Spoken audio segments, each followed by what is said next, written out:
Bismillahirrahmanirrahim. Assalamualaikum warahmatullahi wabarakatuh. Apa kabar semuanya ayah bunda? Semoga dalam keadaan sehat walafiat ya. Alhamdulillah saya pun sehat walafiat ya. Dan kita ketemu lagi di video kali ini. Insya Allah kita akan sharing lagi. Dan sebelumnya kita sudah sharing dengan tema kebersihan dan keamanan bayi ya.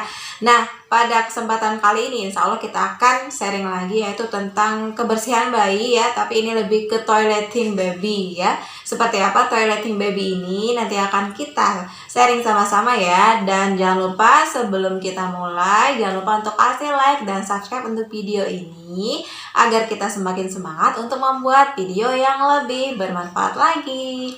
Jangan lupa ya. Terima kasih. Oke bunda, kita lanjut saja ya sharing kita hari ini yaitu tentang kebersihan bayi, lebih ke arah toileting baby. Apa saja sih sebenarnya yang menyangkut toileting baby ini? Nah, kita mulai saja ya. Yang pertama, gantilah popok setelah bayi itu buang air kecil atau buang air besar ya, karena ini untuk menjaga kebersihan bayi, area sensitif bayi ya. Jadi kita harus segera mengganti ketika bayi buang air kecil atau buang air besar. Dan biasanya pun bayi akan menangis ya, bahkan menangis kejer. Itu kejadian di anak saya karena nggak betah ya, karena nggak betah minta cepat diganti seperti itu. Jadi segera ganti ketika bayi pup ya, buang air kecil atau buang air besar untuk menjaga kebersihan bayi. Nah, kalau kita berbicara tentang popok bayi ya, popok bayi ini apalagi yang bayi baru lahir banget ya, usahakan itu pakai popok biasa atau popok kain. Kenapa? Karena supaya kita tahu si bayi itu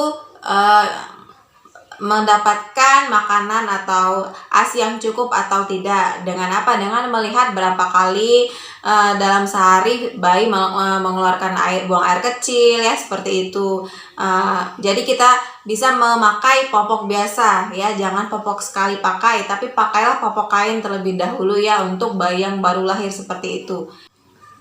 Nah, selanjutnya yang kedua yaitu bersihkan area kemaluan itu dengan air bersih ya. Biasanya kita sudah menyiapkan kapas-kapas yang sudah dibuat-bulatkan seperti itu, atau memang sudah dibeli karena memang sudah ada jualan kapas-kapas yang memang sudah dibulat-bulatkan seperti itu pakai air bersih ya. Kalau bisa jangan pakai tisu basah. Tisu basah mungkin boleh lah ya kalau seandainya sedang berpergian, tapi kalau sedang di rumah pakailah atau seandainya punya lap-lap yang bersih ya, khusus kita gunakan untuk mengelap area kemaluan baby seperti itu. Atau kalau seandainya memang sudah menyiapkan kapas yang sudah bulat-bulat bentuknya, itu boleh ya, boleh untuk membersihkan area kemaluan baby ya. Jadi dibersihkan pakai air.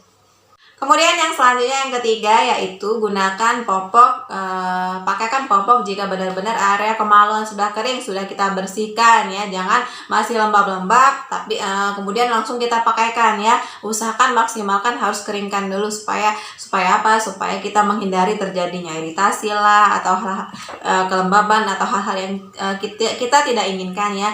Jadi usahakan kering dahulu, dilap yang kering dahulu baru pakaikan popok kembali ya. Kemudian yang keempat selanjutnya adalah boleh ya kita pakaikan krim untuk apa? Sebelum kita pakaikan popok, kita pakaikan krim di bagian bagian belakang bayi, kemudian daerah sekitar selangkangan seperti itu ya, tapi jangan sampai kena ke kemaluan ya. Itu boleh, itu untuk jaga-jaga supaya tidak iritasi atau seandainya memang sudah terjadi iritasi ya. Nah, itu untuk krim zinc oxide ya, seperti itu ya. Biasanya dia tuh bersifat dingin kalau dipakai, jadi dingin di kulit ya seperti itu ya. Nah, ini tapi kalau seandainya memang moms rasa yang memang oke-oke saja, lebih baik ya tidak usah dipakaikan juga ya. Nah, kemudian yang kelima ya, ada jeda 1 jam dalam seharian, itu ada jeda 1 jam untuk pemakaian pospak. Pospak ini adalah popok sekali pakai ataupun klodi itu yang bentuknya popok, tapi untuk klodi ini dia terbuat dari kain ya. Nanti ada insertnya seperti itu bisa dipakaikan, biasanya bisa tahan 1-2 kali pipis pup ya. pipis, maksudnya buang air kecil. Nah, seperti itu. Jadi ada jeda ya. Jadi ketika misalkan sudah pakai postpak nih baby ya, terus ketika buang air kecil kita ganti, sudah kering, paling jeda 5 menit, nggak nyampe 5 menit sih biasanya ya, langsung bunda pakaikan lagi. Nah, seperti itu. Nah, jangan seperti itu, usahakan ada jeda 1 jam seperti itu ya. Dalam sehari seperti itu, jangan langsung dipakaikan, ibaratnya nanti tidak kalau orang tua ngomong itu nanti tidak, kemaluannya tidak bisa bernapas seperti itu ya. Nah, tapi sebenarnya lebih ke alasan kesehatan ya. Jadi jangan selalu tertutup terus seperti itu ya. Oke. Itu yang ke. Kemudian yang selanjutnya adalah yang ke-6, gunakan handuk khusus ya, handuk yang lembut, handuk yang menyerap keringat untuk mengeringkan area sensitif bayi tadi, area kemaluan bayi tadi, bagian belakang, maaf ya, pantat seperti itu ya.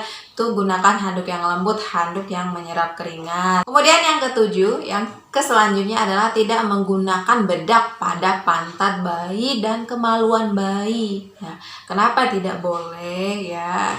Karena sebenarnya tidak ada efek apa-apa seperti itu, malahan itu lebih membahayakan untuk apa? Untuk kemaluan bayi. Kalau seandainya masuk pada kemaluan bayi kan itu bahaya seperti itu, jadi tidak perlu ya.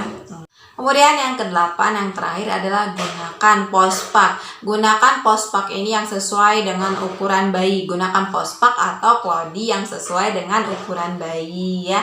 Oke, sampai di sini dulu hari ini untuk sharing kita tentang kebersihan bayi ya, khususnya area permukaan yang sensitif yaitu kemaluan bayi, atau ini kita sebut dengan toileting baby ya. Oke, semoga video ini bermanfaat. Insya Allah kita ketemu di video selanjutnya, dan jangan lupa untuk selalu dukung channel ini dengan cara like dan subscribe dan share boleh ya ke sosial media teman-teman semua. Dan apabila ada yang kurang-kurang, saya mohon maaf ya. Assalamualaikum warahmatullahi wabarakatuh.